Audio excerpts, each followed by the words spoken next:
So hello students, কেমন আছো তোমরা সবাই? আর তোমাদের সবার এক্সাম কেমন গেলো অবশ্যই কমেন্ট সেকশনে জানাবে তোমাদের এক্সাম কেমন গেলো। ঠিক আছে, তো আজকে আমরা দেখবো এই যে আজকে যে এক্সামটা হলো computer programming in C third sem, diploma third সেমের। তার যে এমসিকিউ গুলো এসেছিল না, এই এমসিকিউ গুলো আমি বলবো না ইজি ছিল, অনেকটাই মিডিয়াম লেভেল ছিল। কি কয়েকটা প্রশ্ন খুবই ট্রিকি প্রশ্ন ছিল, আর কয়েকটা প্রশ্ন খুবই ইজি লেভেলের ছিল। তো এই যে এমসিকিউ গুলো এসেছিল আজকে যে এক্সামটা হলো, যে কম্পিউটার প্রোগ্রামিং ইন সি যে এক্সামটা হলো, তো ওর অ্যান্সার গুলো কি কি হতে পারে এবং তার আমরা এক্সপ্লেনেশনও আমরা দেখবো এই ভিডিওতে। ঠিক আছে, তাহলে দেখি। প্রথম এখানে কি বলেছে, প্রথম প্রশ্ন খুবই সহজ হওয়া উচিত।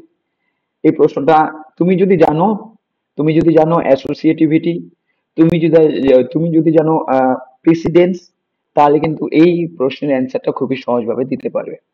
দেখো এখানে প্রথম প্রশ্নটা কি বলেছে, দেখো বলেছে একটা এক্স ইন্টিজার টাইপের ভেরিয়েবল আছে, যার মধ্যে কিনা কি রাখছে 4 into 8, দেন মডিউলো অফ 10 / 2।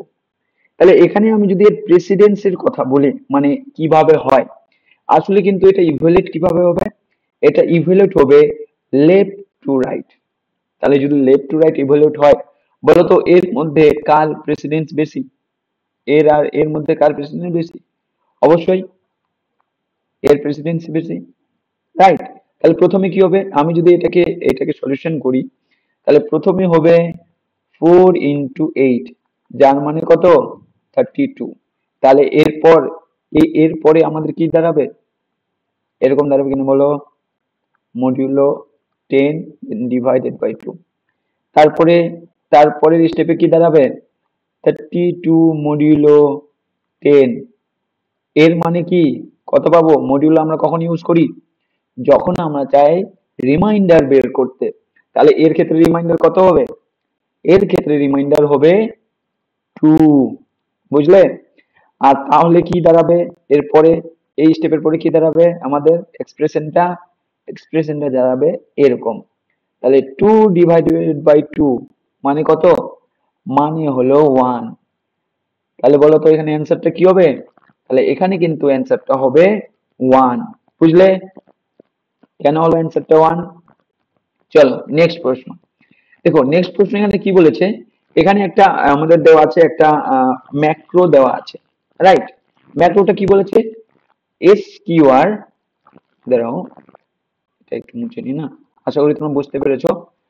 তোমাদের এই প্রশ্নটার অ্যান্সার তোমরা কি দিয়েছো অবশ্যই কমেন্ট সেকশনে জানাবে। আমরা নেক্সট প্রশ্নটা একটু এক্সপ্লেন করব। ঠিক আছে, কি বলেছে, এখানে একটা ম্যাক্রো দেওয়া আছে, একটা ম্যাক্রো ডিফাইন করেছে, যার মধ্যে আছে SQR, দেন এক্স একটা প্যারামিটার নিচ্ছে, যেটা কিনা কি করবে, x করবে। ওকে, আর এই মেন ফাংশনের মধ্যে কি করছে, এই পি যে আছে, পি যে ইন্টিজার টাইপের যে ভেরিয়েবল, ওর মধ্যে কিন্তু এই ম্যাক্রোকে কল করে এই ভ্যালুটাকে রাখা হচ্ছে। তো এটা কি হচ্ছে, এটা হচ্ছে SQR 2 + 3, এরকম করা হচ্ছে। তাহলে এই যে আমি পাঠাচ্ছি, এই যে আমি 2 + 3 পাঠাচ্ছি, এটা বলতো কিসের ভ্যালু, এইটা কিন্তু আসলে বোঝাচ্ছে এইটা, এই যে এর এর মধ্যে যাচ্ছে ভ্যালুটা। তো এর মধ্যে যাওয়া মানে কি, এটা কি দিবে, এরকম করতে বলছে x × x, এটা আমরা ডিফাইন করেছি এই ম্যাক্রোটাকে। তাহলে এই যে আমি যদি এক্সপ্রেশনটা বলি, কেমন দাঁড়াবে এক্সপ্রেশনটা, অ্যাকচুয়ালি কিন্তু এক্সপ্রেশনটা দাঁড়াবে এরকম, 2 + 3 দেন ইন্টু 2 + 3। বুঝলে? তাহলে এরপর বলো কি হবে, এরপর আমাদের ওই সেম প্রেসিডেন্স এন্ড অ্যাসোসিয়েটিভিটি। তাহলে এখানে বলো কার বেশি প্রেসিডেন্স, এই যে ইনটুর বেশি প্রেসিডেন্স। তাহলে এর পরের লাইনে কি দাঁড়াবে, অ্যাকচুয়ালি এই এক্সপ্রেশনটা কি হবে, এরকম হবে কিনা বলো, 2 + 6 + 3, এরকম কি হবে?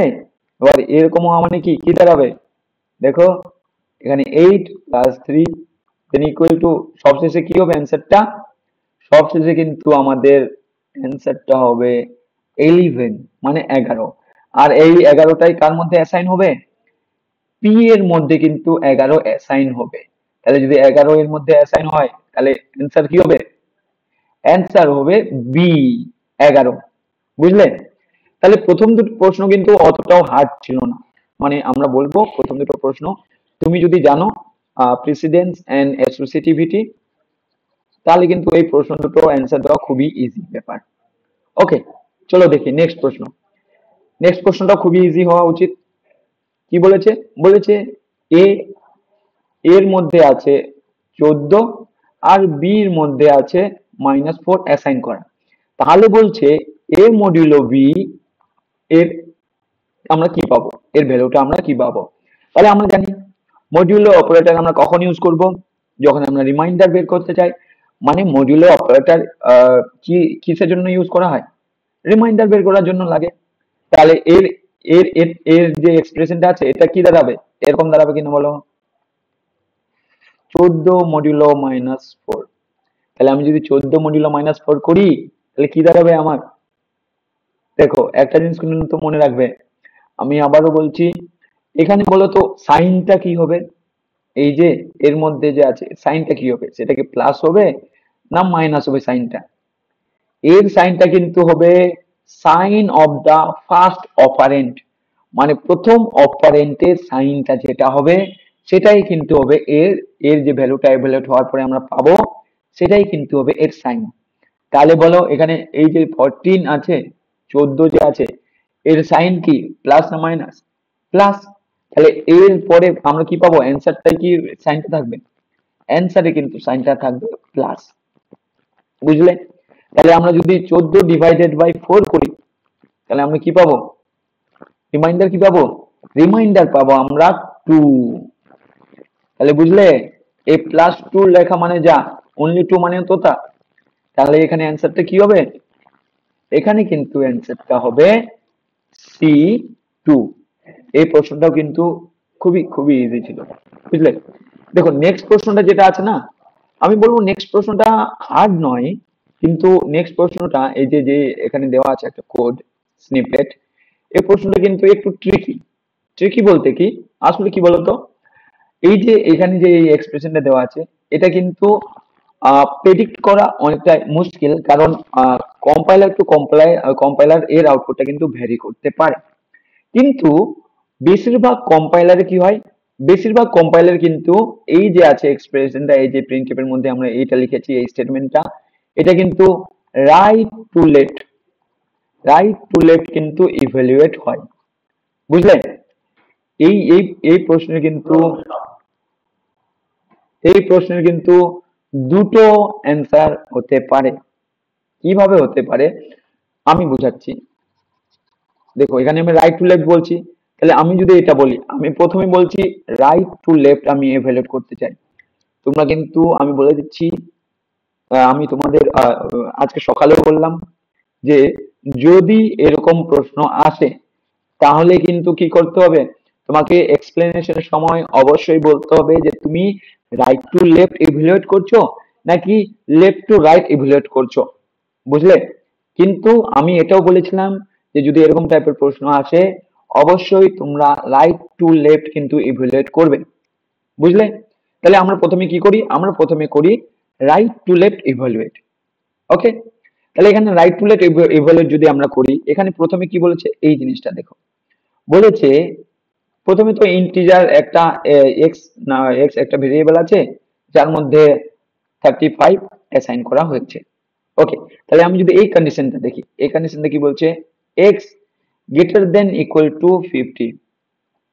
ওকে, তাহলে এক্স এর ভ্যালু কি 50 এর বেশি নাকি 50 এর সমান? কোনোটাই নয়।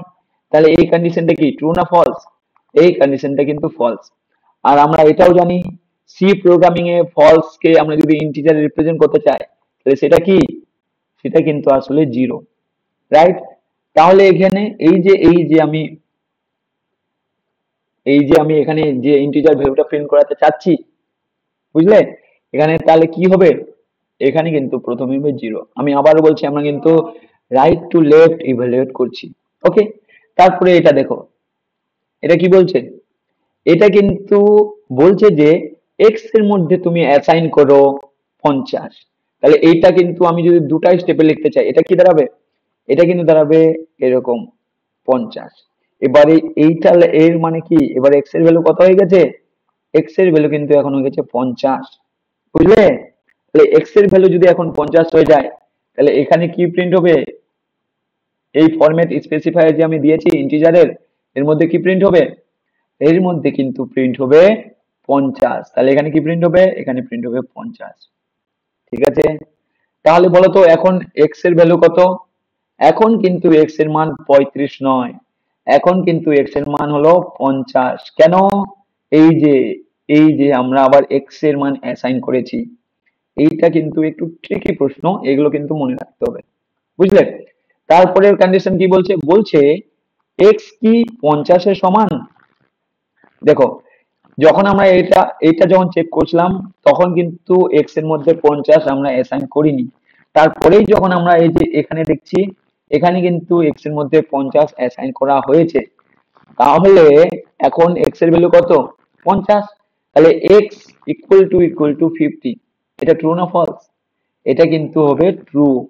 এবার সি প্রোগ্রামিং এ আমরা কি বলি? ট্রু কে আমরা কি দিয়ে করতে পারি? 0 না 1? 1 দিয়ে কিন্তু আমরা বলতে পারি ট্রু বলা যায়। দেখবে এরপরে একটা প্রশ্ন আছে, আমি দেখলাম প্রশ্নটা, which is not finite loop. সেই প্রশ্নে কিন্তু দেখবে হোয়াইল লুপের মধ্যে আছে কিছু, সেটা আমরা যখন ডিসাইড করবো বুঝবে জিনিসটা। ওকে, তো দেখো এটা যেহেতু ট্রু, এবার ট্রু কে আমরা কি 1 দিয়েও রিপ্রেজেন্ট করতে পারি। ইন্টিজারে যদি আমরা রিপ্রেজেন্ট করতে চাই, তাহলে এটা কি হবে? এটা হয়ে গেল 1। তাহলে এই জায়গায় কি প্রিন্ট হবে? এই জায়গায় কিন্তু প্রিন্ট হবে 1। তাহলে বুঝলে, আমি যদি রাইট টু লেফট ইভালুয়েট করি, তাহলে আমার অ্যান্সারটা কি হবে? অ্যান্সার হবে প্রথমে 1, দেন 50, দেন 0। তাহলে এর জন্য কিন্তু অ্যান্সারটা হবে এইটা। আমি যদি রাইট টু লেফট ইভালুয়েট করি, চলো এবার হয়তো তোমরা অনেকে আছো যারা কিনা লেফট টু রাইট ইভালুয়েট করেছো, সেটাও আমরা দেখি যে লেফট টু রাইট যদি ইভালুয়েট করি তাহলে কি হয়। কিন্তু আমি আবারও বলছি, মোস্ট অফ দা কম্পাইলারে কিন্তু রাইট টু লেফট ইভালুয়েট হয়। ওকে, ধরো এটা আমরা মুছে দিই, তাহলে একটু বুঝতে সুবিধা হবে, বুঝলেন? নেক্সট আমরা এবার কি করছি? আমরা করছি এবার লেফট টু রাইট ইভালুয়েট। তাহলে আমি যদি লেফট টু রাইট ইভালুয়েট করি, এখন এক্স এর মধ্যে কত আছে? 35 আছে কিন্তু। তাহলে প্রথমে আমরা এটা দেখবো। ওকে, প্রথমে যদি আমরা এটা দেখি, এক্স কি ইকুয়াল টু 50? না, এক্স ইকুয়াল টু 50 নয়, তার মানে এটা কি ফলস। এবার ফলস মানে কি? আমরা 0 দিয়ে রিপ্রেজেন্ট করতে পারি। তাহলে প্রথমে এখানে কি প্রিন্ট হবে? এখানে প্রথমে প্রিন্ট হলো 0। ওকে, দেন নেক্সটে আসে। দেন নেক্সটে কি এখানে কি বলছে? এটা কি এক্স এর মধ্যে আবার কিন্তু 50 অ্যাসাইন করছে। তাহলে 50 যদি অ্যাসাইন করে, এখন এক্স এর মান কত? 50 হলো। আর এখানে কি বলছে? তাহলে কি প্রিন্ট হবে? এক্স এর ভ্যালু যেহেতু 50 হয়ে গেছে, তাহলে এখানে কি হবে? এই জায়গায় কিন্তু প্রিন্ট হবে 50। বুঝা গেছে? তারপরে দেখো এখানে যে কন্ডিশনটা আছে, এক্স কি greater than or equal to 50? এখন কিন্তু এক্স এর মান 50 হয়ে গেছে, তাহলে এটা কি? এটা ট্রু। এবার এটা যদি ট্রু হয়, তাহলে আমরা ট্রু কে কি দিয়ে রিপ্রেজেন্ট করতে পারি? 1 দিয়ে। তাহলে এখন এখানে কি প্রিন্ট হবে? এখানে কিন্তু প্রিন্ট হবে 1। তাহলে আমি যদি লেফট টু রাইট ইভালুয়েট করি, তাহলে কিন্তু আমাদের কি হবে? অপশন কোনটা ঠিক হবে? প্রথমে প্রিন্ট হবে 0, দেন প্রিন্ট হবে 50, দেন প্রিন্ট হবে কিন্তু 1। কোনটা, কোন অপশনটা ঠিক? এই যে নাম্বার ডি, এই অপশনটা কিন্তু হবে ঠিক, বুঝলে? এই প্রশ্নটা সত্যি একটু ট্রিকি ছিল। তো তুমি যদি রাইট টু লেফট ইভালুয়েট করে বলো, এক্সপ্লেনেশনে যদি বলো যে আমি রাইট টু লেফট ইভালুয়েট করেছি, তাহলে কিন্তু অপশন এটা সঠিক হবে। আর তুমি যদি এক্সপ্লেনেশনে বলো যে আমি লেফট টু রাইট ইভালুয়েট করেছি, তাহলে কিন্তু অপশন ডি কারেক্ট হবে। ঠিক আছে, চলো নেক্সট প্রশ্ন। এখানে নেক্সট প্রশ্ন কি বলেছে? আশা করি এই প্রশ্নটা তোমাদের সবারই করা উচিত, খুবই সহজ একটা প্রশ্ন। বলেছে which of the following statement is not generally used in structured programming. মানে এই যে দেওয়া আছে স্টেটমেন্ট গুলো, break, continue, switch, go to, কোন স্টেটমেন্টটা স্ট্রাকচার প্রোগ্রামিং এ বেসিক্যালি জেনারেলি ইউজ করা হয় না? আমরা সবাই জানি ব্রেক আমরা ইউজ করি, ফর লুপ হোক কিংবা সুইচ, সুইচ কেসের ক্ষেত্রে আমরা ইউজ করি কিনা বলো, ব্রেক, ওই যে সুইচ দেন কেস ব্রেক, বুঝলে, ব্রেক আমরা ইউজ করি। আমি দেখলাম কালকে আমি দেখছিলাম ইসিই এবং ইটিসি ডিপার্টমেন্টের যে এসেছিল একটা প্রশ্ন, ওখানে ছিল যে which statement is use to break the loop or out from the loop, সেটা কিন্তু হবে ব্রেক, বুঝলেন। আর আমরা এটাও দেখেছিলাম কন্টিনিউ আমরা কি ইউজ করি, আমরা যদি চাই ধরে নাও কোনো একটা আমরা কন্ডিশন দিলাম, আমরা চাচ্ছি যে এই সিমিলার কোনো একটা স্পেসিফিক কন্ডিশনের জন্য একটা কিছু আমরা স্কিপ করে দিতে যাচ্ছি, তাহলে তখন আমরা কন্টিনিউ ইউজ করছিলাম। আর সুইচ তো আমরা জানি সুইচ কেস, তাহলে এখানে অপশন কি হবে, অপশন কারেক্ট হবে এখানে go to. Go to statement আমরা সাধারণত ইউজ করি না, কেন, কারণ এই যে গো টু ইউজ করার ফলে কি হয়, কন্ট্রোলটা কিন্তু, যে কন্ট্রোলটা থাকে প্রোগ্রামের ওটা কিন্তু ব্যক্ত হয়ে যায়, মানে ওটা ডিস্টার্ব হয়ে যায় কন্ট্রোলটা, বুঝলে, সেই কারণে কিন্তু এইটা ইউজ করা হয় না, বুঝলে। তাহলে এখানে অ্যান্সার হলো গো টু। চলো নেক্সট প্রশ্ন, এখানে নেক্সট প্রশ্ন কি বলেছে, বলেছে which of the following is a reserved word in C. আচ্ছা, তার আগে তোমরা কমেন্ট সেকশনে জানাও রিজার্ভড ওয়ার্ড বলতে আমরা কি বুঝি, বলো। রিজার্ভ ওয়ার্ড বলতে কিন্তু আমরা বুঝি এমন কিছু ওয়ার্ড যার কিনা স্পেসিফিক কোনো মিনিং রয়েছে, কোথায়, ইন সি প্রোগ্রামিং, বুঝলে, যার অবশ্যই কোনো না কোনো কিছু কি রয়েছে, কিছু স্পেসিফিক মিনিং রয়েছে, বুঝলে। তাহলে এখানে বলো তো প্রিন্টেড কি কোনো রিজার্ভ কিওয়ার্ড, প্রিন্টেড কিন্তু কোনো একটা রিজার্ভ ওয়ার্ড নয়, কেন, কারণ এই যে প্রিন্টএফটা আছে এটা কি, এটা হলো একটা লাইব্রেরি ফাংশন, কিসের জন্য আমরা ইউজ করি, আউটপুটের জন্য ইউজ করি, কিন্তু এটা একটা রিজার্ভ ওয়ার্ড নয়। তাহলে এটা কি অপশনটা, এটা কি ঠিক হবে, হ্যাঁ, এই অপশনটা কিন্তু ভুল। নেক্সট, আচ্ছা বলো তো, এই প্রশ্নটা অনেকে হয়তো কনফিউজ হবে যে মেন মেন যে আছে, মেন ফাংশন যে আমরা লিখি, সেটা মেন যে ওয়ার্ডটা আছে, এই যে এইন্ট মেন, ধরুন আমি মেন ফাংশন লিখলাম মেন, এটা কি রিজার্ভ ওয়ার্ড, অনেক হয়তো মনে হতে পারে যে এটা রিজার্ভ ওয়ার্ড, কিন্তু এটাও রিজার্ভ ওয়ার্ড নয়, বুঝলে। এটা হলো সি প্রোগ্রামের ক্ষেত্রে আমরা জানি এটা হলো এন্ট্রি পয়েন্ট, মানে সি প্রোগ্রামের এক্সিকিউশনটা এই মেন ফাংশন থেকে স্টার্ট হয়, এইটা কিন্তু রিজার্ভ ওয়ার্ড নয়, বুঝলে। এটা কিন্তু ইউজার ডিফাইন্ডও হতে পারে, তাই তাহলে এটাও কিন্তু সঠিক অ্যান্সার নয়। নেক্সট দেখো, এটা নয়, এটাও নয়, তাহলে অল অফ দিস, এই দুটা নয় মানেই তো অল অফ দিসটা অটোমেটিক্যালি ক্যান্সেল, রাইট। তাহলে বাকি কি পড়ে থাকলো এখানে, ইউনিয়ন। এবার ইউনিয়নটা কিন্তু রিজার্ভ ওয়ার্ড, ওই যে আমি বলেছিলাম তোমাদের স্ট্রাকচার ভার্সেস ইউনিয়ন কি হয়, বুঝলে, ক্লাসে বলা হয়েছিল তোমাদের, তো এটা হলো ইউনিয়ন হবে এর অ্যান্সার, রাইট। আর তারপর এটা তো খুবই খুবই সহজ, খুবই সহজ একটা প্রশ্ন, বলেছে if an int element requires 2 byte memory, মানে একটা ইন্ট টাইপের ভেরিয়েবল আছে যে কিনা একটা ইন্ট এর যে এলিমেন্ট আছে যেটা কিনা 2 বাইট মেমোরি নেয়, তাহলে যদি এরকম থাকে এ আর আর অফ, তোমরা দেখবে এই যে এ আর আর 5x5, এই যে 2D যে আমি অ্যারেটার কথা বলছি, এটা কিন্তু আমরা যখন তোমাদের এক্সামের আগে যে আমরা ডিসকাস করছিলাম না, এমসিকিউ প্রিভিয়াস ইয়ার কোশ্চেন্স, এই জিনিসটা কিন্তু আমরা ডিসকাস করেছিলাম। এখানে 5x5 বলতে কি বোঝায়, আমি তোমাদের এটা বলেছিলাম, এর মধ্যে টোটাল কটা আছে, কটা থাকবে, 5টা এলিমেন্ট থাকবে, আর প্রত্যেক 5টা এলিমেন্টের মধ্যে আবার কটা করে এলিমেন্ট থাকবে, 5টা করে, 5টা করে, 5টা করে, 5টা করে, তাহলে টোটাল কটা, 5x5 মানে কত, 25, তাহলে টোটাল নাম্বার অফ এলিমেন্টস কত, 25, আর প্রত্যেকটা এলিমেন্ট যদি 2 বাইট করে নেয় তাহলে কত হবে, 25 × 2 মানে কত, 50 বাইট। খুবই সহজ প্রশ্ন, বুঝলে। তাহলে এর অ্যান্সারটা কি হবে, এর অ্যান্সারটা হবে 50 বাইট, রাইট। দেখো এই যে নেক্সট প্রশ্নটা যে আছে না, এই নেক্সট প্রশ্নটাও কিন্তু আরেকটা একটু ট্রিকি প্রশ্ন। আমি আবারও বলছি, আমি এর আগের প্রশ্নটা বললাম যে না, লেফট টু রাইট যদি ইভ্যালুয়েট করি তাহলে কি হবে, রাইট টু লেফট যদি ইভ্যালুয়েট করি তাহলে কি হবে, আমি এই যে প্রশ্নটা আছে এই প্রশ্নটা আমি রাইট টু লেফট ইভালুয়েট করে বলবো অ্যান্সারটা কি হবে। আর তোমরা কিন্তু কমেন্ট সেকশনে আমাকে জানাবে লেফট টু রাইট ইভালুয়েট করার পরে অ্যান্সারটা কি হতে পারে। দেখো এখানে কিন্তু কিছু জিনিস আমাদেরকে বুঝতে হবে।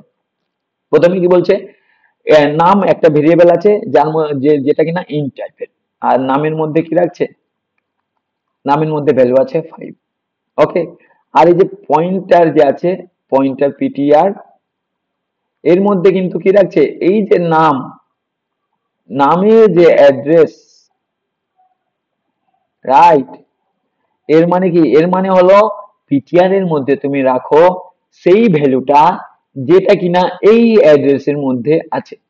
এবার এর অ্যাড্রেসের মধ্যে ভ্যালু কত আছে, 5। তাহলে এটা ইনডাইরেক্টলি কি দাঁড়াবে বলো, পিটিআর ইজ ইকুয়াল টু 5। এটা হবে কি, ওকে, তার মানে পিটিআর এর মধ্যে এখন ভ্যালু কত, 5, রাইট। ওকে, তারপরে কি বলছে, বলছে এক্স এর মধ্যে তুমি রেখে দাও এইটা। তাহলে এবার ইনডাইরেক্টলি এক্স এর মধ্যেও কি ভ্যালু থাকছে, এক্স এর মধ্যে কিন্তু ভ্যালু থাকছে 5, বুঝলে। তাহলে এবার ভ্যালু গুলো কি কি হচ্ছে, নামের মধ্যে ভ্যালু থাকবে 5, সিমিলারলি এই যে পয়েন্টারটা আছে এর মধ্যে ভ্যালু কিন্তু 5। ওকে, আর এই যে এক্স আছে ভেরিয়েবল, এর মধ্যেও কিন্তু ভ্যালু হলো 5। আশা করি বুঝাতে পেরেছি।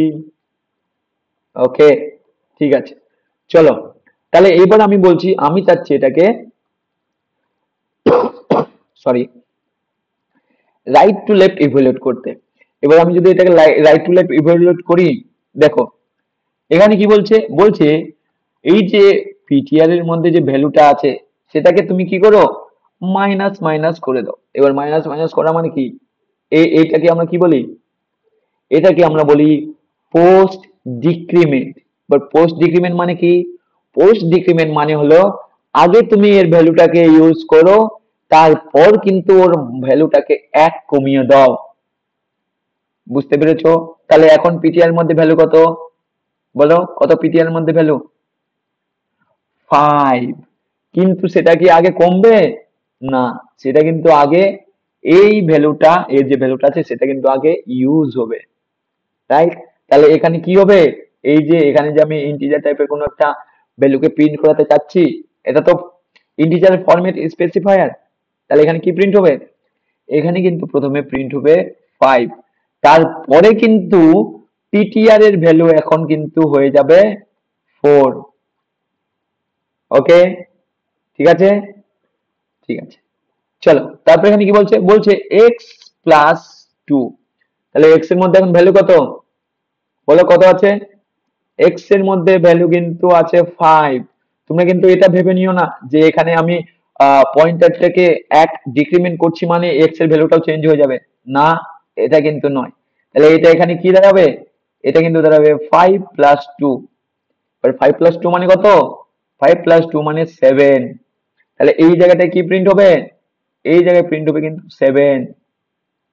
বুঝাতে পেরেছি, ঠিক আছে। দেন এখানে কি বলছে, এখানে বলছে প্লাস প্লাস অফ নাম। এবার প্লাস প্লাস অফ নাম মানে কি, বলো কি হবে, ইনক্রিমেন্ট হবে না ডিক্রিমেন্ট হবে, কি হবে ফার্স্ট ভ্যালুটা,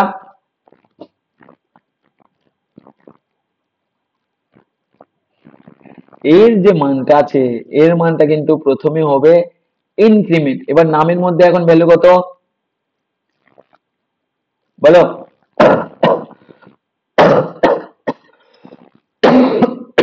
সরি এভরিওয়ান। ওকে, সরি একটু কাশি উঠে গেছিল। হ্যাঁ, তো আমরা কি করছিলাম, আমরা বলছিলাম যে এই যে এখানে আছে, দেখো এবার বলো তো, দাঁড়াও এটা একটু মুছে নি। মনে রাখবে এখানে কিন্তু 5 হয়েছে, এখানে কিন্তু 7 হয়েছে প্রিন্ট। এরপর একটা জিনিস তোমরা লক্ষ্য করো, এরপর হয়তো তোমাদের মনে হতে পারে যে এখানে যে আছে এখানে তো আমি প্লাস প্লাস অফ নাম করছি, তাহলে কি হচ্ছে, তাহলে তো এখানে 6 প্রিন্ট হওয়া উচিত, কিন্তু সেটা হবে না। কেন বলো তো, কারণ দেখো আমরা কি করছি, এই যে এই জিনিসটা দেখো, আমি বলছি পিটিআর এর মধ্যে কি আছে, এই যে এর ভ্যালুটা আছে, এটা আছে তো এরকম একে পয়েন্ট করছে তো। তাহলে এই যে রিসেন্টলি কি হলো, পিটিআর কি ডিক্রিমেন্ট হলো? তাহলে এখানে পিটিআর যদি হয় এই যে পয়েন্ট করছে এটা যদি 4 তাহলে নামও তো 4, একই না? নামও 4। এবার এটাকে কি করছে? প্রি ইনক্রিমেন্ট করছে। এবার প্রি ইনক্রিমেন্ট করা মানে কি বলো? প্রি ইনক্রিমেন্ট করা মানে আগে তুমি এর ভ্যালুটাকে 1 বাড়াও, তারপর তুমি সেটা ইউজ করো। সরি, বুঝলে? তাহলে এখানে 4 প্লাস 1 তার মানে কত হবে? এখানে কিন্তু 4 প্লাস 1 হয়ে যাবে 5। তাহলে এই জায়গায় কি প্রিন্ট হবে বলো? এই জায়গায় কিন্তু প্রিন্ট হবে 5। আর এই জায়গায় কি প্রিন্ট হচ্ছিল? 7। এই জায়গায় কি প্রিন্ট হবে? আগে যেহেতু এটা যেহেতু পোস্ট ডিক্রিমেন্ট, তাহলে এটা কি হবে? প্রথমে ইউজ হবে, তারপর ডিক্রিমেন্ট হবে। তাহলে কি হচ্ছিল? সেটাও হয়ে যাচ্ছিল 5। কখন হচ্ছিল এটা? এটা কখন হচ্ছিল? এটা কিন্তু হচ্ছিল যখন আমি করছি রাইট টু লেফট ইভ্যালুয়েশন। কখন হচ্ছে? যখন হচ্ছে রাইট টু লেফট ইভ্যালুয়েশন। বুঝাতে পেরেছি? ওকে, তাহলে এখানে এর ক্ষেত্রে অ্যান্সারটা কি হবে? এর ক্ষেত্রে কিন্তু অ্যান্সারটা হবে নাম্বার ডি, 575। এটা যদি রাইট টু লেফট ইভ্যালুয়েশন না হয়, যদি লেফট টু রাইট ইভ্যালুয়েশন হতো, তাহলে কিন্তু এইটা অ্যান্সার হতো না। অ্যান্সার কিন্তু হতো এখানকার অন্য একটা অপশনের। আমি আবারও বলছি, এই যে লেফট টু রাইট যদি ইভ্যালুয়েশন হয়, তাহলে অ্যান্সারটা কি দাঁড়াবে সেটা কিন্তু অবশ্যই অবশ্যই তোমরা কমেন্ট সেকশনে জানাবে। আমি অবশ্যই সেই কমেন্টটা দেখবো আর বলবো যে সঠিক হয়েছে কিনা। বুঝলে? চলো তাহলে দেখি নেক্সট প্রশ্ন। নেক্সট প্রশ্ন কি বলছে বলো তো? নেক্সট প্রশ্ন বলছে যে if ARR is an array of integer, the ARR of I is evaluated to, মানে কি?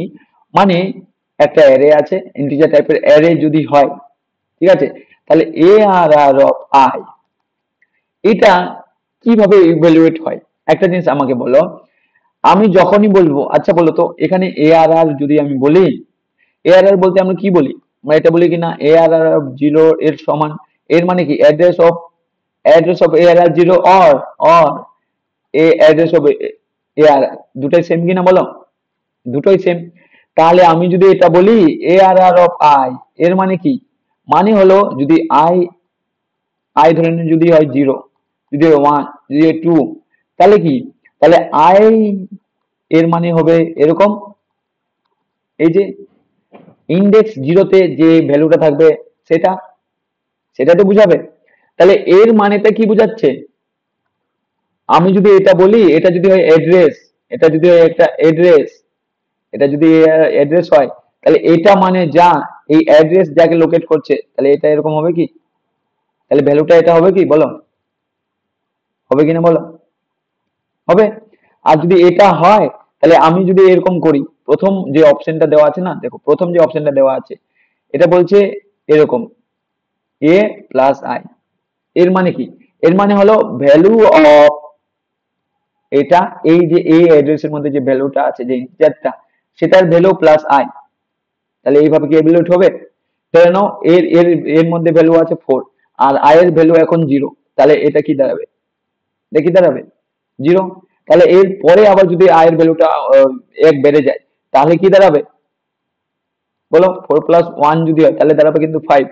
এরপর যদি এলিমেন্টস গুলো এরকম থাকে, এলিমেন্টস গুলো এরকম থাকে 4, 8, 7, তাহলে তো আমরা এটা পাবো কি? নেক্সট এলিমেন্ট কি আমরা পাবো এইভাবে? আমরা পাবো না। তাহলে কিন্তু এই অপশনটা নয়। বুঝলে? বুঝছো? তারপরে নেক্সট অপশনটা কি বলেছে বলো? নেক্সট অপশনটা বলেছে যে আগে কি করবে? আগে ব্র্যাকেটস মানে কি? আগে ব্র্যাকেটস মানে হলো আগে ওই ব্র্যাকেটস এর ভিতরে যা আছে সেই কাজটা করো, তারপর তুমি বাকি কাজটা করো। সেটা তো আমরা জানি। তাহলে এই লাইনটার মানে কি বোঝাবে? এই লাইনটার মানে কিন্তু বোঝাবে a প্লাস I। তার মানে প্রথম যদি আমি বলি I এর ভ্যালু যখন হবে 0, তাহলে কি বলবে? বলবে ভ্যালু অফ a অ্যাড্রেসের মধ্যে যেটা আছে প্লাস 0। এই লাইনটার মানেও কিন্তু এরকমই বোঝায়, a অফ 0। ঠিক আছে, নেক্সট যখন I এর ভ্যালু 1 হয়ে যাবে তখন কি দাঁড়াবে? a অফ, দেন এখানে ধরে নাও 1। তার মানে কি? এই যে এর পরে যে নেক্সট অ্যাড্রেসটা হবে তার যে ভ্যালুটা হবে, তাহলে এর অ্যাড্রেসের সাথে এটা কি হবে? যদি ইন্টিজার হয় হলো? তাহলে এর নেক্সট যে অ্যাড্রেসটা থাকবে সেই নেক্সট অ্যাড্রেসের যে ভ্যালুটা থাকবে সেটা, তাহলে এই লাইনটা মানে কিন্তু আবার এরকম হয় এ এ অফ 1। তাহলে এখানে কোন অ্যান্সারটা ঠিক হবে বলো? এখানে কিন্তু ঠিক হবে এই অ্যান্সারটা, এটাও নয় আর এটা তো নয়। ঠিক আছে, তাহলে কোন অ্যান্সারটা ঠিক এখানে? অ্যান্সার হবে বি। বুঝতে পেরেছো? চলো, আশা করি বুঝতে পেরেছো তোমরা সবাই। কোনো ডাউট থাকলে অবশ্যই কমেন্ট সেকশনে জানাবে। ঠিক আছে, চলো নেক্সট প্রশ্ন। দেখুন নেক্সট প্রশ্নটা কি বলেছে বলতো? নেক্সট প্রশ্নটা বলছে যে, আমি বলবো এটাও ইজি নয়, আমি বলবো না যে এই প্রশ্নটা অনেকটা ইজি ছিল, একটু ট্রিকি প্রশ্ন ছিল। একটু মানে বুঝতে হবে যে সিচুয়েশনটা কেমন হলে কোন অপশনটা ঠিক হতে পারে। কি বলেছে? If P and Q are properly declared and initialized pointer and X, Y and Z are integer variables, then which of the following statement is not valid? মানে পি এন্ড কিউ হলো পয়েন্টারের কথা বলছে, আর সেটা কি, আর এক্স ওয়াই এন্ড জেড হলো integer variables, তাহলে এর মধ্যে যে দেওয়া আছে কোনটা ভ্যালিড নয়। ওকে, তাহলে দেখো প্রথম যে অপশনটা বলেছে না, প্রথম অপশনটা কি বলতে চেয়েছে এই জায়গায়? বলতে চেয়েছে যে আমি যে এটা আছে দেখো x is equal to x plus then ওখানে বলছে পি হলো একটা পয়েন্টার। ওকে, ঠিক আছে, এর মানে কি? এর মানে হলো এটা একটা অ্যারিথমেটিক অপারেশন করতে যাচ্ছে, তাহলে এটা ঠিক। মানে এক্স এর মধ্যে তুমি রাখো এক্স এর যা ভ্যালু, তারপরে পি যাকে পয়েন্ট করছে তার যে ভ্যালুটা সেটাকে তুমি এক্স এর মধ্যে অ্যাসাইন করে দাও, তাহলে এটা অ্যারিথমেটিক অপারেশন, এটা ভ্যালিড, এটা করা যেতে পারে। এবার নেক্সট কি বলছে? নেক্সট এরকম হতে পারে, ধরে নাও এটা এটা আমি যদি বলি, দেখো এখানে আমরা যেটা দেখলাম এর আগে, এখানে জিনিসটা দেখো তো এখানে, তাহলে এই সিচুয়েশনটা যদি এরকম হয়, এই সিচুয়েশনটা যদি এরকম হয়, ধরে নাও এর মধ্যে আছে নামির কথা বলছি, তাহলে এটা তো এরকম সিচুয়েশন হতে পারে, রাইট? সিমিলারলি কি এই কিউ এর ক্ষেত্রেও সেম সিচুয়েশন হতে পারে। তাহলে এই লাইনটার মানে কি? এই লাইনটার মানে আমি এরকম বলতে পারি কিনা বলো, যে পয়েন্টের পি মধ্যে মানে যাকে রেফারেন্স করছে যে অ্যাড্রেসটাকে, তার যে ভ্যালুটা তার সাথে তুমি যোগ করে দাও পয়েন্টার কিউ, যা যে অ্যাড্রেসের ভ্যালুটাকে স্টোর করছে মানে অ্যাসাইন করা আছে, তার সাথে তুমি অ্যাড করে দাও। তার মানে এটাও তো একটা অ্যারিথমেটিক অপারেশন, এটা তো ভ্যালিড, তাহলে এটাও ভ্যালিড, তাহলে এটাও অ্যান্সার নয়, এটাও অ্যান্সার নয়। কেন এটাও অ্যান্সার নয় বলেছে? এখানে স্টেটমেন্ট ইজ নট ভ্যালিড, কোনটা ভ্যালিড নয়। বুঝতে পেরেছো? ওকে, এখানে কি বলেছে?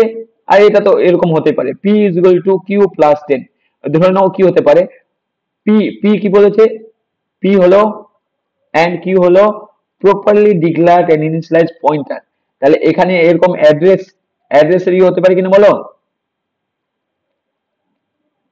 বলো, যদি পয়েন্টারটা হয় দুটাই ধরে নাও অ্যাড্রেস অফসেট হতে পারে কিনা বলো? কোন অ্যাড্রেসকে অ্যাসাইন করতে চাচ্ছে, হতেই পারে, তাহলে এটাও তো ভ্যালিড, এটাও কিন্তু ভ্যালিড।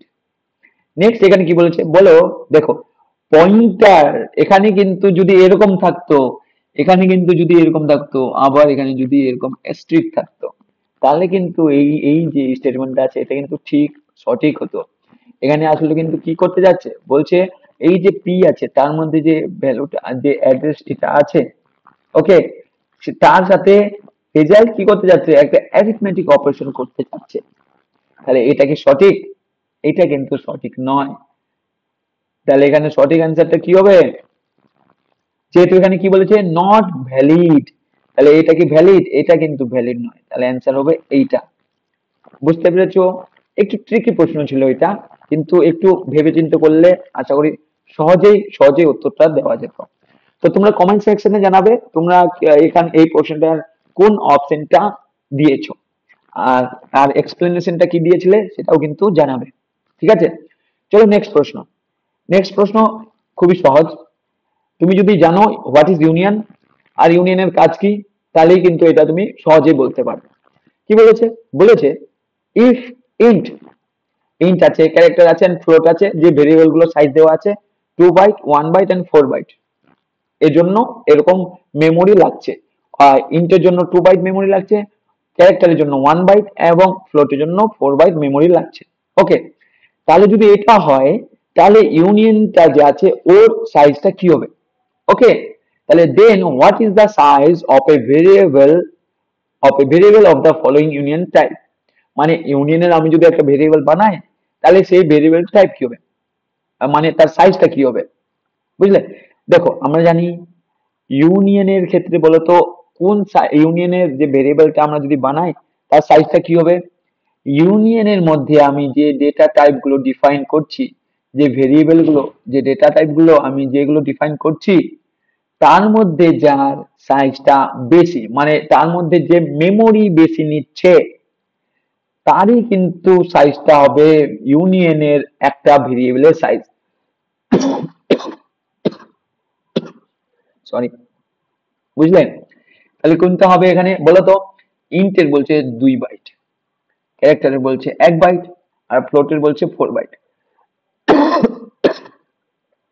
তাহলে এখানে কোন সাইজটা বেশি? 4 বাইট, ফ্লোটের। তাহলে ইউনিয়নের একটা ভেরিয়েবলের যে আছে ওর সাইজটা কি হবে? কতটা মেমোরি নেবে ওই ভেরিয়েবলটা? এই ভেরিয়েবলটা নিবে 4 বাইট। তাহলে কি হবে এখানে অ্যান্সার বলো তো? এখানে কিন্তু অ্যান্সার হবে 4 বাইট। বুঝতে পেরেছো? আচ্ছা, এখানে যদি ইউনিয়ন না হয়ে, যদি এটা হতো স্ট্রাকচার, তাহলে কিন্তু অ্যান্সারটা হতো 7 বাইট। কেন? আমরা জানি স্ট্রাকচারের একটা ভেরিয়েবল কতটা মেমোরি নিবে। এই যে স্ট্রাকচারের মধ্যে আমি যতগুলো ডেটা টাইপ ডিক্লেয়ার করেছি তাদের জন্য যত আমার লাগছে, প্রত্যেকটার জন্য যত করে মেমোরি লাগবে, সবগুলোর যোগফল যেটা হবে সেটাই কিন্তু লাগবে একটা স্ট্রাকচার ভেরিয়েবলের জন্য। তাহলে যদি এটা এখানে ইউনিয়ন না থেকে যদি স্ট্রাকচার থাকতো তখন কিন্তু অ্যান্সার হতো 7 বাইট। যেহেতু এখানে কিন্তু দেওয়া আছে ইউনিয়ন, সে কারণে কিন্তু অ্যান্সার হবে 4 বাইট। ওকে, চলো ঠিক আছে। নেক্সট প্রশ্ন। নেক্সট প্রশ্ন কি বলছে? বলছে which of the following is not a storage class? মানে এই যে এখানে অপশন গুলো এখানে দেওয়া আছে না, যে অটো, এক্সটার্ন, ডাইনামিক, স্ট্যাটিক, এর মধ্যে কোনটা একটা স্টোরেজ ক্লাস নয়? দেখো, এর এর আগের ভিডিওতে আমরা যখন এমসিকিউ ডিসকাস করছিলাম পরীক্ষার আগে, তখন কিন্তু আমরা দেখছিলাম অটো, এক্সটার্ন, স্ট্যাটিক, এই সমস্ত নিয়ে কিন্তু আমরা ভালোভাবে ডিসকাস করেছিলাম। তাহলে তোমরা যদি ওই ভিডিওটা দেখে থাকো কিংবা ওই ক্লাসটায় যদি তোমরা জয়েন করে থাকো, তাহলে আশা করি এই প্রশ্নটার উত্তর দিতে তোমাদের 1 মিনিটও লাগা উচিত নয়। তাহলে এখানে অ্যান্সারটা কি হবে? আমরা জানি অটো, এক্সটার্ন, স্ট্যাটিক এগুলো কিন্তু হলো স্টোরেজ ক্লাস। বুঝলে? তাহলে এখানে অ্যান্সারটা সহজ ভাষায় সঠিক অ্যান্সার দিতে হবে, বাস। ডাইনামিক এটা একটা স্টোরেজ ক্লাস নয়, খুবই সহজ। চলো নেক্সট। নেক্সট প্রশ্ন কি বলছে?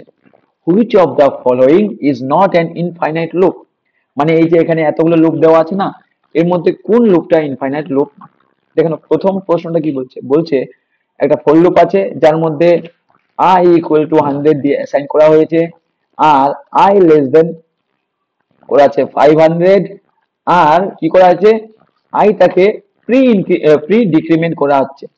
তাহলে তুমি আমাকে একটা জিনিস বলো, আমি i এর ভ্যালু প্রথমে 100 দিয়ে অ্যাসাইন করে দিচ্ছি, দেন আমি যদি ডিক্রিমেন্ট করি তাহলে কি i এর ভ্যালু কখনো কি বাড়বে? সবসময় তো i এর ভ্যালু কমতেই থাকবে। এই 100 থেকে যখন 0 হয়ে যাবে তারপরে কি হবে? -1, -2, এইভাবে তো কমতে থাকবে। তাহলে সেই লুপটার কি কোনো শেষ আছে? আর লুপের যদি কোনো শেষ না থাকে সেটাকে আমরা কি লুপ বলি? Infinite loop. তাহলে এটা কি একটা ইনফাইনাইট লুপ? তাহলে এটা হবে একটা ইনফাইনাইট লুপ। ওকে, আচ্ছা নেক্সট কি বলছে? নেক্সট কিন্তু বলেছে while one। আমি কিন্তু তখনই প্রথম প্রথম না দ্বিতীয় প্রশ্ন যে আমরা দেখলাম ওখানে কিন্তু আমরা বলেছিলাম যে আমি যদি ট্রু কে রিপ্রেজেন্ট করতে যাই তাহলে আমরা ওয়ান বুঝাই কিনা বলো? জিরো মানে, জিরো মানে হলো কিন্তু ফলস, বুঝলে? ওয়ান মানে হলো কিন্তু ট্রু। তাহলে এটা যদি হয় অ্যাকচুয়ালি এনি নন ইন্টিজার, রাইট? এনি নন ইন্টিজার কিন্তু হবে ট্রু। বুঝলে? এই যে এর আগের দিন আমরা ইসি দের প্রশ্ন দেখেছিলাম, একটা ছিল প্রশ্ন ইফ ইফ নট ট্রু, এটা কিন্তু প্রশ্ন ছিল একটা। ওকে, তো এটা এটা দেখো এখানে কি বলছে? ট্রু। এবার ট্রু যদি হয় এবার এই কন্ডিশনটা যদি ট্রু হয় হোয়াইল লুপের ক্ষেত্রে, তাহলে সেটা কি হোয়াইল লুপটা কি ইনফাইনাইট লুপ হবে না ফাইনাইট লুপ? অবশ্যই ইনফাইনাইট লুপ হবে। তাহলে এটা কি, এটাও একটা ইনফাইনাইট লুপ, তাহলে এটাও হবে না অ্যান্সার। নেক্সট কি বলছে বলতো, দেখো এখানে বলছে আই এর মধ্যে আমরা প্রথমে অ্যাসাইন করে দিলাম 10, দেন একটা ফর লুপ আছে। আমরা জানি কি আমরা যদি ফর লুপ একটা ডিফাইন করি, তাহলে প্রথম যে এখানে আমরা লিখবো স্টেটমেন্টটা কিংবা এক্সপ্রেশনটা, এখানে যে আমরা এক্সপ্রেশনটা লিখবো এটা কি অ্যাসাইনমেন্ট করি এই জায়গায়, দেন আমরা এখানে কি করি কন্ডিশন, এখানে কি করি আমরা কন্ডিশন চেকিং, যেটা এখানে দেওয়া আছে। আর এখানে আমরা কি করি থার্ড এক্সপ্রেশনটা, সেটা হতে পারে ইনক্রিমেন্ট অর ডিক্রিমেন্ট। ঠিক আছে, তাহলে দেখো এখানে কি কোথাও আমরা ইনক্রিমেন্ট অর ডিক্রিমেন্ট করছি? তাহলে যদি ইনক্রিমেন্ট অর ডিক্রিমেন্ট যদি নাই হয়, তাহলে কি এই লুপটা কি কখনো কখনো কি মানে ট্রু হবে? এই কন্ডিশনটা কি কখনো কি ট্রু হবে? বা ট্রু না হয় মানে তো লুপটা চলতেই থাকবে, তাহলে কি সেটা হয়ে যাবে আমাদের ইনফাইনাইট লুপ। তাহলে এটাও কিন্তু অপশন নয়, মানে এই অপশনটাও কিন্তু ঠিক নয়। ঠিক আছে, ঠিক আছে, তাহলে নেক্সট ডি নম্বরে কি বলছে দেখো। ডি নম্বরে তোমাদের হয়তো মনে হতে পারে যে এটা এটা একটা ইনফাইনাইট লুপ। ওকে, এটা কিন্তু ইনফাইনাইট লুপ নয় ডি নাম্বারটা। কেন? কারণ এখানে দেখো, এখানে বলছে আয়ের ভ্যালুটা কত বাড়ছে এই বডির মধ্যে, বাড়ছে কিন্তু 2, আর কমছে কত? কমছে কিন্তু 1। তাহলে 1 বাড়ছে 2, আই বাড়ছে 2, আই কমছে 1, মানে মাইনাস হচ্ছে 1। তাহলে এরকম করতে করতে প্রথম যদি ইটারেশনের কথা আমি বলি, তাহলে প্রথম ইটারেশনে আই প্রথমে হয়ে গেলো 12, দেন কমে গেল আবার, তাহলে আই কি দাঁড়ালো 11। তারপর সেকেন্ড ইটারেশনে কি হয়ে গেল, আই হয়ে গেল 13। ওকে, দেন হয়ে গেল কমে কি হয়ে গেল 12। এরকম করতে করতে তো এরকম যখন এরকম হবে, আই যখন হয়ে যাবে 21 কিংবা হয়ে যাবে 20, তখন তো আবার এই এর কারণে কি হবে, প্রি ডিক্রিমেন্টের কারণে কি হবে, মাইনাস হয়ে যাবে। তো তাহলে সেটা 19 কি দাঁড়াবে। এবার 19 দাঁড়ানোর পরে আবার যখন হয়ে যাবে 21, এটা যোগ হওয়ার পরে, তাহলে এই কন্ডিশনটা আবার ডিক্রিমেন্ট হয়ে কি হবে, 20 দাঁড়াবে। এবার 20 আসলেই তো এই কন্ডিশনটা কি হয়ে যাবে বলো, এই কন্ডিশনটা হয়ে যাবে কিন্তু ফলস। তাহলে ফলস হয়ে গেলে কি চলবে? চলবে না, ব্রেক হয়ে যাবে। বাস, তাহলে এইটাই কি হবে, এইটাই হয়ে যাবে কিন্তু আমাদের একটা নট ইনফাইনাইট লুপ, তার মানে কি ফাইনাইট লুপ। ঠিক আছে, তাহলে অপশন ডি হবে কারেক্ট। আশা করি বুঝতে পেরেছো। চলো নেক্সট, নেক্সট কি বলছে, বলছে which of the following is a valid variable name in C. দেখো তোমরা যদি নেমিং কনভেনশন জানো, নেমিং কনভেনশন বলতে মানে কিভাবে নেমিং করা যায়, মানে কি কি রুলস ফলো করতে হয় ভেরিয়েবল ডিফাইন করতে গেলে, ভেরিয়েবলের নাম দিতে গেলে সি প্রোগ্রামিং এ, তাহলে এই প্রশ্নটা কিন্তু খুবই খুবই ইজি। দেখো আমরা জানি আন্ডারস্কোর আমরা ইউজ করতে পারি, অবশ্যই ভেরিয়েবল নামের ক্ষেত্রে আমরা আন্ডারস্কোর ইউজ করতে পারি। এটা তো অ্যাড্রেসের কথা বলছে, এটা নয়। এবার এখানে দেখো মাঝখানে স্পেস আছে, এটাও নয়। আমরা কিন্তু এই যে আছে না, এই এরকম ভাবে কিন্তু আমরা ভেরিয়েবল কিন্তু ডিক্লেয়ার করতে পারি না সি প্রোগ্রামিং এ। তাহলে অ্যান্সারটা কি হবে, অ্যান্সারটা হবে এটা। ওকে, চলো last last MCQ. Last MCQ বলছে কি, which of the following is not determined by the storage class of a variable। এইখানে যে এ বি সি ডি যে অপশন গুলো দেওয়া আছে, এর মধ্যে কোনটা স্টোরেজ ক্লাস ভেরিয়েবল দিয়ে, মানে স্টোরেজ ক্লাসে যে ভেরিয়েবল থাকে সেটা ডিটারমাইন করা যায় না। বলছে the place where the variable allocates its space, এটা কি করা যায়? অবশ্যই এইটা কিন্তু ডিটারমাইন করে। The scope of the variable, হ্যাঁ অবশ্যই। আমি যদি বলি এক্সটার্ন, আমরা দেখেছিলাম এই আমরা যখন এমসিকিউ ডিসকাস করছিলাম তখন দেখেছিলাম যে এক্সটার্ন আমরা কি বলি, গ্লোবাল ভেরিয়েবল ক্ষেত্রে। অটো যদি বলি তাহলে কিসে হচ্ছিল, লোকাল ভেরিয়েবলের ক্ষেত্রে। ওকে, আর আমরা স্ট্যাটিকের যে কথা বলছিলাম, ওই যে ফাংশন স্ট্যাটিক, আমরা প্রথম যখন কল করছি তখন হচ্ছে 11, দেন আবার নেক্সট আমার যদি কল করছি ফাংশন, আবার যখন আমরা কল করছি তখন হয়ে যাচ্ছে সেটা 12। ঠিক আছে, স্ট্যাটিক, তো সেটাও হয়। ওকে, তাহলে এখানে কি বলছে বলতো, বলছে যে the place where the variable allocates is space. অবশ্যই এটা হয়। The scope of the variable, হ্যাঁ অবশ্যই সেটা হয়। যদি এক্সটেন্ড বলি তাহলে হবে গ্লোবাল। গ্লোবাল ক্ষেত্রে আমরা এক্সটেন্ড ইউজ করতে পারি, আর লোকালের ক্ষেত্রে আমরা ইউজ করতে পারি auto static. The range of the values of the variable, তাই স্ট্যাটিক ক্লাস ভেরিয়েবলস কি রেঞ্জটা কি ডিফাইন করে? রেঞ্জটা তো ডিফাইন করে না। রেঞ্জটা কি ডিফাইন করে?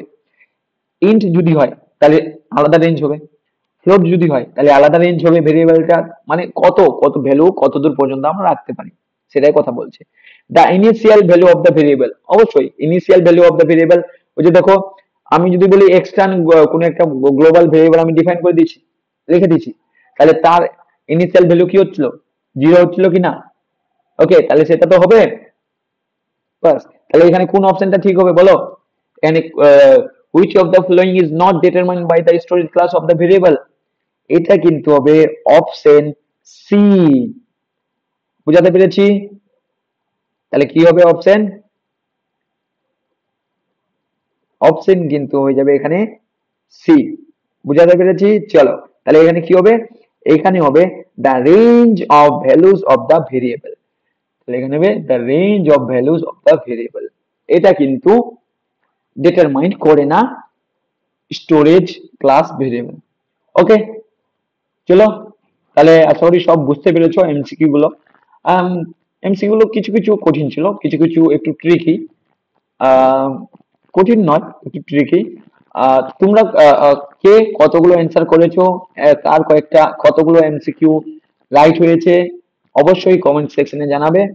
তো এই ছিল আমাদের আজকের ডিপ্লোমা সিএসটি এবং আইটি ডিপার্টমেন্টের যে এক্সামটা হলো আজকে, কম্পিউটার প্রোগ্রামিং ইন সি, তার যে কোশ্চেন পেপারের এমসিকিউ গুলো এসেছিল সেগুলো আমরা আজকে ডিসকাস করলাম। অ্যান্সার গুলো আমরা ডিসকাস করলাম, কি কি পসিবল অ্যান্সার হতে পারে সেগুলো আমরা দেখেছি। ওকে, তো বেস্ট অফ লাক সবাইকে তোমাদের সবার নেক্সট এক্সামের জন্য। ঠিক আছে, তাহলে সবাইকে টাটা।